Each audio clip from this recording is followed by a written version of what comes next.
नमस्कार, आरवण मम्माज किचनमध्ये सर्वांचे अगदी मनापासून खूप खूप स्वागत।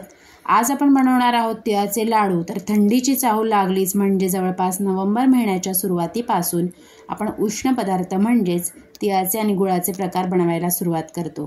तर ह्यामधला एक प्रकार तेच म्हणजे तिळाचे लाडू आज आपण इथे बनवणार आहोत। आणि नवीन वर्षातील पहिला सण म्हणजेच मकर संक्रांत सुद्धा येणार आहे। तर त्याच निमित्ताने आज आपण गुळाचे आणि तिळाचे पाक बनवून लाडू कसे करायचे ते बघणार आहोत। तर त्यासाठी इथे मी घेतलेले आहेत पांढरे तीळ आणि हे तीळ आहेत हे पॉलिश केलेले तीळ आहेत। ह्यांना मी 1 तास उन्हामध्ये मस्त असे तापवून घेतलेले आहेत। तर आपल्याला हे तीळ पहिल्यांदा तापवून घ्यायचे आहेत, त्यानंतर मस्त स्वच्छ अशा कॉटनच्या कपड्यामध्ये घेऊन चांगले पुसून घ्यायचे आहेत, जेणेकरून त्याला काही धूळ वगैरे असेल तर ती निघून जाईल। पुसून घेतल्यानंतर आपल्याला तीळ आहेत ते मस्त असे भाजून घ्यायचे आहेत। तर मी इथे अर्धे तीळ घेतलेले आहेत, अर्धे अर्धे करून मी इथे भाजून घेणार आहे।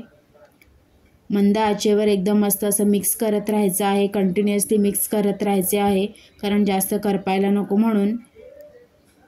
त्याचा थोडासा रंग चेंज झाला की आपल्याला समजेल तीळ भाजले की नाही ते। तर कंटिन्युअसली एक 7 ते 8 मिनिटं मस्त परतत राहायचं आहे आपल्याला तीळ। तर थोडेसे तीळ असे भाजून झालेले आहेत, आणखी एक 2 ते 3 मिनिटं आपण भाजून घेऊयात। तर आता मस्त असे तीळ भाजून झालेले आहेत, तुम्ही इथे बघू शकता पूर्णपणे मस्त असा कलर चेंज झालेला आहे। आता आपण काढून घेऊयात आणि अशाच प्रकारे राहिलेले तीळ सुद्धा भाजून घ्यायचे आहेत। तर हे बघा संपूर्ण तीळ भाजलेले आहेत आणि आता आपण शेंगदाणे भाजून घेणार आहोत। शेंगदाणे सुद्धा मंद आचेवर आपल्याला मस्त असे परतून घ्यायचे आहेत, चांगले भाजून घ्यायचे आहेत। तर हे बघा शेंगदाणे सुद्धा भाजून झालेले आहेत, तुम्ही ते बघू शकता। आणि आता आपल्याला ह्याची पावडर करायची आहे, पूर्ण पावडर नाही करायची आहे, थोडे क्रश्ड शेंगदाणेच आपल्याला ठेवायचे आहेत। साल काढून मी ते घेतलेले आहेत आणि आता आपण ह्याचं थोडी भरड अशी पावडर करून घेणार आहोत। तर हे बघा अशा प्रकारे आपल्याला शेंगदाण्यांची पावडर करून घ्यायची आहे। तर आता तुम्हाला मी साहित्य दाखवते मी पुढे काय घेतलेलं आहे ते। तर आपण तिळगुळ बनवण्यासाठी इथे मी 1 वाटी सुकं खोबरं वापरणार आहे भाजलेलं। ड्रायफ्रूट्स तुम्ही तुमच्या आवडीनुसार घेऊ शकता। आणि इथे मी 400 ग्रॅम गूळ घेतलेला आहे। पहिल्यांदा आपण ड्रायफ्रूट्स आहे ते तुपामध्ये चांगले परतून घेणार आहोत। तर अशा प्रकारे आपल्याला ड्रायफ्रूट्स आहे ते मस्त परतून घ्यायचे आहे तुपामध्ये। काढून घेऊयात ड्रायफ्रूट्स परतून झाल्यानंतर। आता आपण गुळाचा पाक बनवणार आहोत, त्यासाठी मी घालते 2 चमचे तूप। आता ह्यामध्ये आपण घालणार आहोत गूळ, बारीक करून घ्यायचा आहे आपल्याला गूळ, जेणेकरून लवकर वितळेल। इथे मी 400 ग्रॅम गूळ घेतलेला आहे आणि हा ऑर्गॅनिक गुळाचा वापर मी इथे करते। तुम्ही नॉर्मल चिक्कीचा गूळ सुद्धा इथे वापरू शकता, तुमच्या आवडीनुसार इथे गुळाचा वापर तुम्ही करू शकता। ऑर्गॅनिक गूळ हा शरीरासाठी चांगला असतो म्हणून मी तो इथे वापरला आहे। कंटिन्युअसली मिक्स करत राहायचं आहे आपल्याला गूळ देखील। आता आपला पाक थोडा होत आला आहे, थोडंसं अजून गूळ वितळायचा बाकी आहे म्हणून मी इथे मिक्स करते आहे।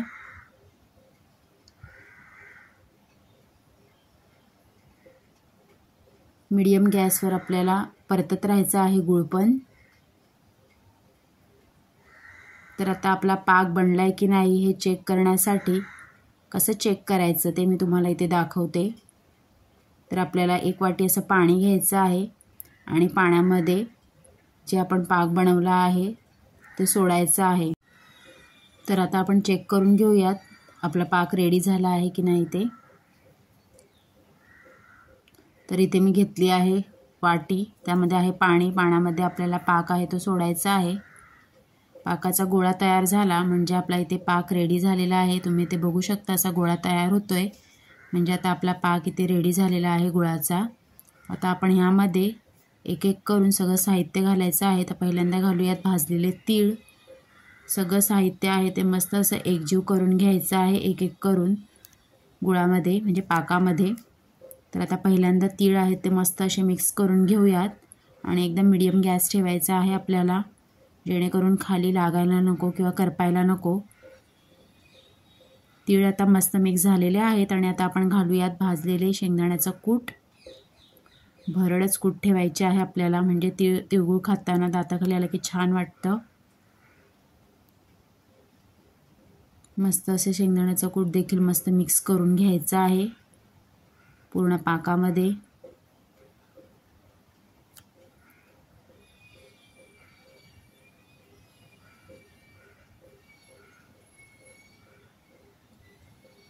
आता आपण यामध्ये घालणार आहोत 1 वाटी भाजून घेतलेलं सुकं खोबरं आणि ड्रायफ्रूट्स.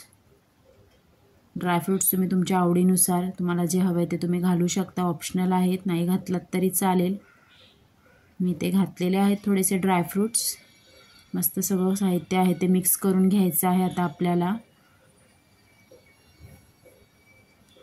तर तुम्ही ते बघू शकता सारण असं ओलसरच आहे, आपल्याला जास्त सुखं नाही करायचं आहे कारण आपल्याला लाडू वळले पाहिजेत, म्हणून थोडं ओलसरच असं सारण ठेवायचं आहे आपल्याला, म्हणजे लाडू देखील चांगले शेवटपर्यंत वळले जातील. आता ह्यामध्ये मी घालते 1 चमचा वेलची आणि जायफळची पावडर आणि थोडीशी सुंठ पावडर. हे देखील पावडर मस्त मिक्स करून घ्यायचे आहेत आपल्याला. आणि थोडं गरम असतानाच आपल्याला लाडू वळून घ्यायचे आहेत, म्हणजे फटाफट वळले जातात. थोडा हाताला चटका बसतो, तर त्यासाठी थोडा हाताला आधी पाणी लावून घ्यायचं आणि मगच लाडू वळायला घ्यायचे. तर हे बघा आता आपलं इथे सारण रेडी झालेलं आहे आणि आता आपण लाडू करायला घेणार आहोत. तर मस्त असं सारण आता रेडी झालेलं आहे आणि आता आपण लाडू करायला घेऊयात. तर हे बघा पहिल्यांदा हाताला थोडंसं असं पाणी लावायचं, त्यानंतर तुम्हाला किती साईजचा लाडू हवा आहे त्यानुसार सारण घेऊन गोल गोल करून असं आपल्याला लाडू बनवून घ्यायचा आहे. थोडं गरम असतानाच लाडू वळायचे म्हणजे फटाफट होतात.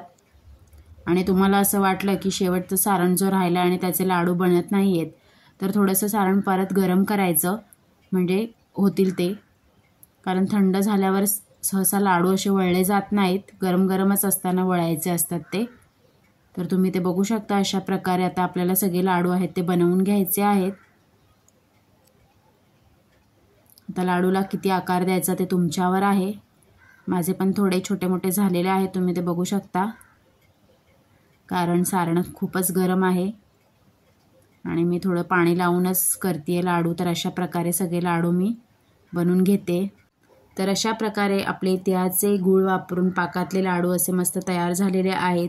तर या थंडीमध्ये तसेच या संक्रांतीला तुम्हीसुद्धा रेसिपी नक्की ट्राय करा आणि कशी झाली कमेंट बॉक्समध्ये नक्की कळवा. जर तुम्हाला हा आजचा व्हिडिओ आवडला असेल तर लाईक करा, शेअर करा आणि अशाच छान छान रेसिपीजसाठी चॅनलला सबस्क्राईब देखील करा. चला तर लवकर भेटूया अशाच छान रेसिपीसोबत. तोपर्यंत बाय बाय.